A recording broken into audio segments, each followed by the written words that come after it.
Bonjour, je m'appelle Rémi Bécard et je suis verrier d'art donc à Saint-Siffray, dans le Gard, au cœur de la Provence, du Languedoc-Roussillon.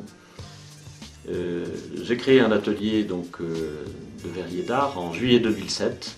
C'était à l'issue d'une reconversion professionnelle à l'âge de 50 ans. Alors l'atelier que j'ai créé s'appelle l'atelier vitrail Passeur de lumière, qui s'est donné en fait pour vocation de créer des vitraux, de restaurer d'anciens vitraux. Mais le terme de passeur de lumière est surtout lié au fait que j'ai une passion pour transmettre. Et donc il s'agit là de permettre à chacun de pouvoir s'initier à la magie de la lumière et des couleurs. Aujourd'hui, je travaille essentiellement pour des particuliers qui passent commande de vitraux qui sont destinés à orner donc, soit une fenêtre, soit une porte, ou soit un imposte de porte, ou bien encore des vitraux qui vont être simplement décoratifs. Ce sont des tableaux, comme je suis également peintre verrier, ce sont des tableaux qui vont être posés sur un meuble et qui vont participer du décor. Alors si on veut parler maintenant un peu des différents types de vitraux ou de techniques qui sont utilisées, la technique principale, c'est la plus traditionnelle, c'est le vitrail qui est serti au plomb. Ça nous vient du Moyen-Âge et peu de choses ont changé par rapport à l'époque, si ce n'est une évolution de certains outils.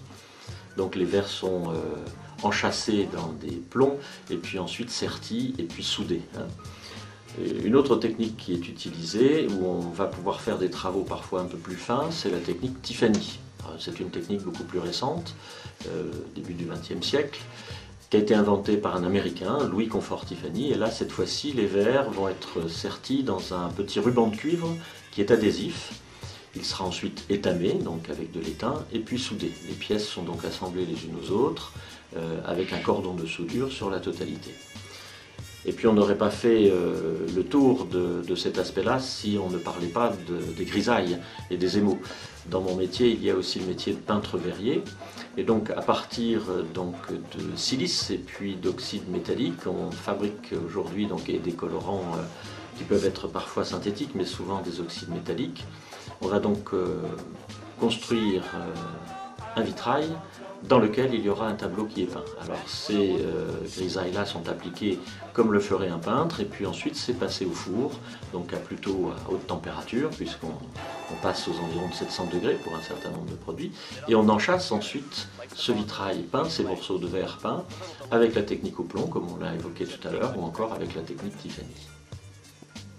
Ce qu'on peut dire, c'est que jusqu'au bout, les verres vont garder leur mystère. Ça n'est qu'au moment où on lève le vitrail et que la lumière le traverse qu'il révèle en fait tout ce qu'on a tenté de mettre dedans.